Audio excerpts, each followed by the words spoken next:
Граждан общественне адаландара себе хадрления аллы виши социалы проект патшалах грантне девишне. Эшсене бурнышлама 40 миллион тенге яғын уйырна.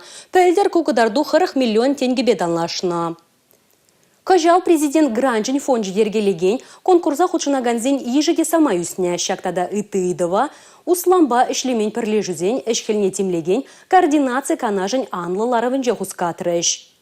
Коммерция зрешлеген бірлежузем тірлі программына худшынза проектсен бурнышлама булдарашы. Иртне жол Чавашин ревон 2 муниципалитетра жеш візем вали кирлю майзем тузабана. Візем хадырлені проектсене бурнышлама едерне тұрыхендеті да Шубашкар хулынже жеш укша уйырна. Усламба эшлемен бірлежузем федерации шайынже конкурсене худшынза да тіревлі булма булдарашы. Владимир Потанин, Тимченко, Абсолют помощь фонжы зенжен иртне жол мынзагыр миллион деньги тлайлейня. Шак улды проекта бурнышлама майбана. Президент Гранжин фонжы урлы Нумай проекта шлеттерзе ярашы. Регион шайынжи конкурсра тұғырвыны заявка шындерзе 40 миллион тенгелі болна. Иртне жол Чавашин перегетлі пужарулық конкурса худшынчы. Социалы тыдымри республикари бірлешузем утмылчиде өштіратна. Бізенжен жерін ваттышне түрезем ырлана. Шубашкар, уладыршыне Шубашкар сындервыры хулызенже, Шубашкарба канаш комсомольскебе прачкав дарехезенже шлеген усламзыр тұрышаган бірлешузене панугу бұлышыва. Куянебе вайхураган бірлешузен ішне Чаваш республикин пушлығы Олег Николаевта бызыға хурса хакладь.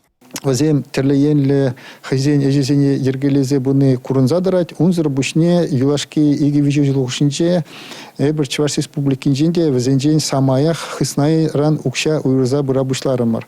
Шаки бір хысна ран укша уйрза буны бала хенде вазене терлеенле тада эбір центр компетенции тузагудымыр вазене вазен хозяин проект вазене ширза вазене ергелле тума пулдарчылезе шагынбегеше ергелени вазен енжен терлеенле заявка зене Россия Федерация шайынче президент шумычешлеген фондзене хозяин проектзене таратса вазене укшаба самаях тивиштермеде самаях пулыша бычештезен дурак. Республика Кларымвали, Алина Сусметова, Татьяна Молокова, Павел Редков.